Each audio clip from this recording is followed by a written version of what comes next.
Alhamdulillah Alhamdulillahi Rabbil Alamin. Nahmaduhu wa nasta'inuh wa nastaghfiruh wa natubu ilaih wa na'udzu billahi min sururi anfusina wa sayyiati a'malina. May yahdihillahu fala mudilla lahu wa may yudlil fala hadiyalah. Ashhadu an la ilaha illallah wahdahu la syarika lah wa ashhadu anna sayyidana Muhammadan abduhu wa rasuluh.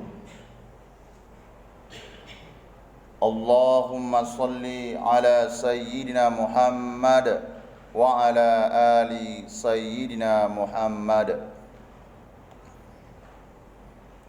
Amma ba'du, fa ya ibadallah, usikum wa nafsi bitaqwallah wa ta'atihi la'allakum tuflihun. Faqala Allah ta'ala fi kitabil karim, A'udzu billahi minas syaitonir rajim. Bismillahirrahmanirrahim. Ya ayyuhalladzina amanu taqullaha haqqa tuqatih wa la tamutunna illa wa antum muslimun. Shadaqallahul azim. Ma'asyiral muslimin, jamaah salat fardu Jumat yang dimuliakan oleh Allah Subhanahu wa taala. Bersyukur kepada Allah Subhanahu wa taala yang mana pada hari ini, hari Jumat, tepatnya pada tanggal 4 Zulqa'dah 1441 Hijriah, Allah Subhanahu wa taala pertemukan kembali kita di tempat yang dimuliakan oleh Allah Subhanahu wa taala, di masjid. Pertemuan kita kali ini pertemuan dengan orang-orang yang soleh, orang-orang yang mukmin. Terlihat ketika kita masuk tadi, min asaril wudu, bekas-bekas wudu masih kelihatan di saudara-saudara kita yang satu iman. Dan seluruh rangkaian nikmat yang Allah berikan pada hari ini, insyaallah akan kita bawa taqarruban ilallah, mendekatkan diri kepada Allah Subhanahu wa taala dengan melaksanakan salat fardu Jumat secara berjamaah. Tentunya harapan kita semua yang hadir di sini, kita berharap bahwa Jumat kali ini adalah Jumat yang terbaik di antara sekian banyak Jumat yang sudah kita lalui. Salawat dan salam kepada Rasulullah sallallahu alaihi wasallam biqaulin, Allahumma salli ala sayyidina Muhammad wa ala ali sayyidina Muhammad. Assalamu alayka ya Rasulullah, assalamu alayka ya Nabi Allah, assalamu alayka ya sayyidul anbiya wal mursalin. Mudah-mudahan kita yang hadir di sini diakui sebagai umat Nabi Muhammad sallallahu alaihi wasallam. Berkenanlah kiranya ruh junjungan alam Nabi Muhammad memberikan syafaatul uzma untuk kita semua. Amin ya rabbal alamin. Adapun judul khutbah pada kesempatan kali ini yaitu menyikapi musibah yang menimpa kepada kita.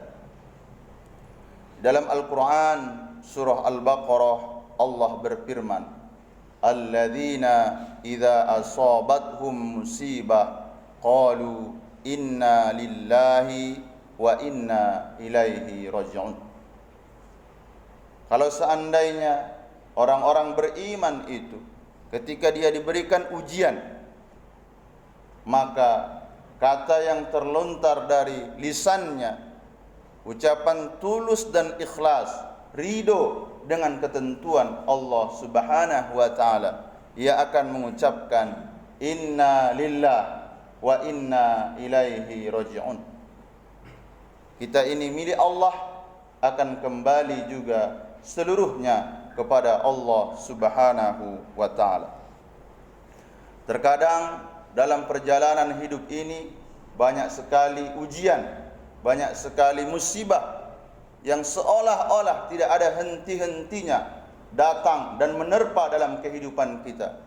Kita yang mulai berdagang, mulai hijrah dari sisi usaha yang selama ini mungkin bercampur dengan hal-hal yang tidak baik. Ketika kita mulai hijrah, mulai pindah untuk melakukan transaksi jual beli secara islami, muncul ujian. Hasil perdagangan turun, pelanggan tidak banyak yang datang. Ini merupakan ujian dari Allah Subhanahu wa taala. Terkadang dalam meniti karir,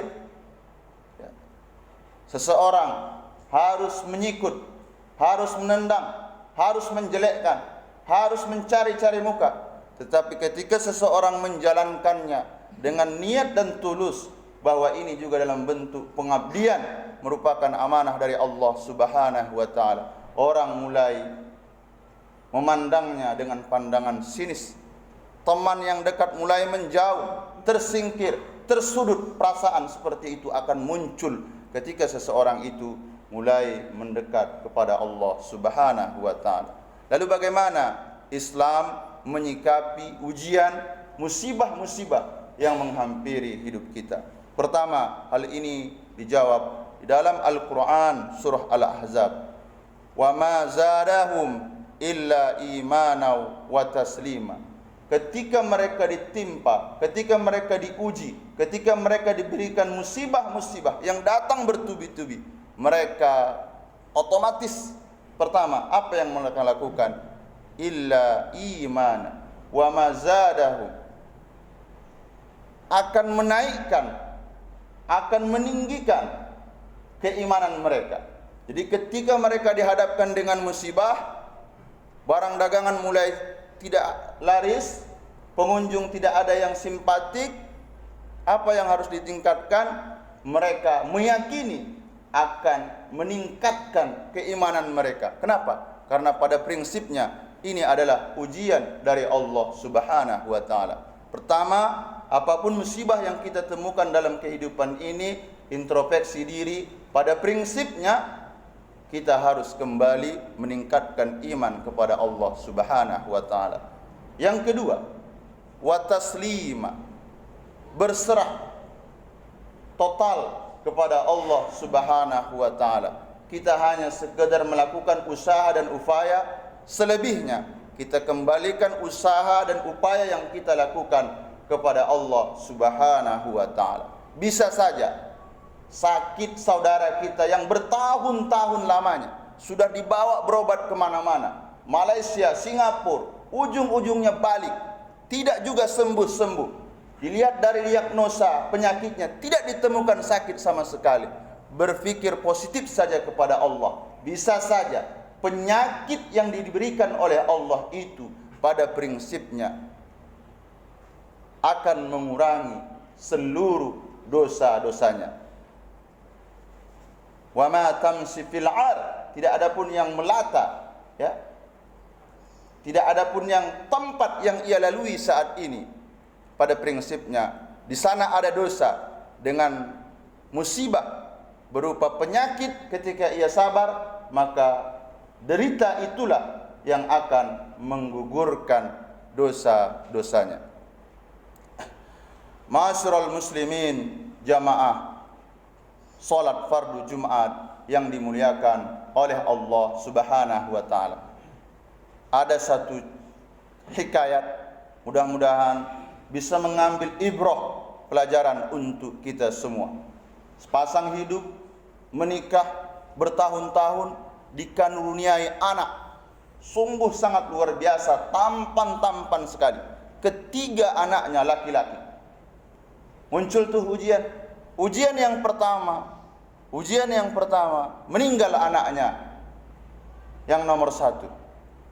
dengan lantang dan tegas sesuai ucapan pikiran dan hati.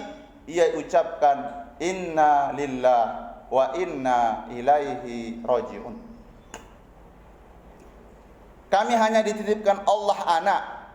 Anak ini juga pada prinsipnya bukan anak kami, anak yang diberikan Allah. Maka silahkan kalau memang ini yang terbaik menurut penilaian Allah Subhanahu wa taala. Ikhlas, ridho dia menerima ketentuan Allah. Selang beberapa tahun, anak yang kedua kembali diuji oleh Allah, meninggal anak yang kedua. Apakah nadanya masih sama dengan kematian meninggalnya anak pertama? Ia dengan tegar, santai, dengan wajah sedikit tersenyum mengucapkan inna lillah wa inna ilaihi rajiun. Yang kedua, tiba saatnya beberapa tahun setelah itu, angin, badai, topan menghantam lagi. Anak yang tinggal semata wayang tadi pun dipanggil oleh Allah Subhanahu wa taala. Di situ dia mulai ragu. Terkadang ada dalam pikiran kita, ya Allah, sekian banyak orang yang satu kelurahan dengan saya, satu RT dengan saya. Kenapa musibah itu bertubi-tubi menghantui saya, menemui saya? Padahal saya rajin sholat, saya rajin memberi bantuan kepada orang lain. Tapi kenapa musibah itu ditimpakan kepada saya? Dia mulai ragu. Tidak tulus mengucapkan inna lillah wa inna ilaihi rajiun. Qadarullah. Berdasarkan kudrat iradat Allah Subhanahu wa taala, malam harinya ia pun bermimpi. Allah masukkan ia ke dalam api neraka. Apa yang terjadi? Anak yang pertama menolongnya. Ingat, ketika kita melaksanakan salat fardu kifayah, ketika anak-anak yang meninggal, ucapannya bukan Allahumma ighfir lahu warhamhu wa'afihi wa'fu anhu. Kenapa? Ya Allah, ampuni dosanya. Anak itu tak berdosa. Tapi doanya berubah. Allahumma ja'alhu faratan li abawaihi. Ya Allah, jadikan anak ini bendahara, penolong untuk kedua orang tuanya. Kalau kedua orang tuanya sabar dalam menghadapi musibah ini. Anak yang pertama menarik tangan ayahnya. Ayah, ayo. Namun tidak sanggup. Apa instruksi anak pertama? Dek, tolong bantu saya untuk menyelamatkan ayah dari siksaan api neraka ini. Anak yang kedua ikut menolongnya. Ayah, ditarik. Tapi ternyata tak sanggup juga untuk menyelamatkannya. Pada saat itu terfikir oleh dia, ya Allah, andai saya ikhlaskan anak saya yang ketiga, maka saya tidak akan merasakan azab siksaan api neraka. Ridho atas ketentuan Allah Subhanahu wa taala. Apa yang terjadi? Karena dia tidur, dalam mimpinya terbangun. Pada saat bangun tidur itu, dengan lantang, tegar, kuat menghadapi musibah, dengan lidah yang fasih, lalu ia katakan, ya Allah, maafkan aku untuk anak yang ketiga ini. Sama perlakuanku dengan anak pertama, anak kedua, anak ketiga ini. Kali ini aku ulangi kata-kataku dengan ucapan inna lillah wa inna ilaihi rajiun. Ma'asyiral muslimin, jamaah salat fardu Jumat yang dimuliakan oleh Allah Subhanahu wa taala. Dari khutbah Jumat yang sangat singkat ini ada beberapa pesan moral yang bisa kita ambil. Pertama, kalau kita diberikan oleh Allah ujian hidup dalam bentuk segalanya, kekayaan, kekurangan, ingat, pertama, apa yang harus kita tingkatkan? Tingkatkan keimanan kita kepada Allah Subhanahu wa taala. Yang kedua, serahkan segalanya kepada Allah Subhanahu wa taala setelah kita melakukan beberapa proses kerja keras, usaha yang keras dan cerdas. Terakhir, ingat bahwa apapun musibah-musibah yang diberikan Allah kepada kita, pada prinsipnya Allah ingin memberikan kado terbaik untuk kita, dan kita harus yakini itu, bahwa Allah ingin menghapuskan segala dosa-dosa kita, hatta tamsi makanat alaihi khati'ah. Sehingga setiap langkah, jengkal, bahkan setiap sudut bumi yang pernah kita injak, mungkin di sana kita melakukan dosa. Dengan musibah ujian yang diberikan Allah ini, Allah ingin hilangkan seluruh dosa-dosa yang sudah kita lakukan. Fa'tabiru ya ulil albab la'allakum tuflihun.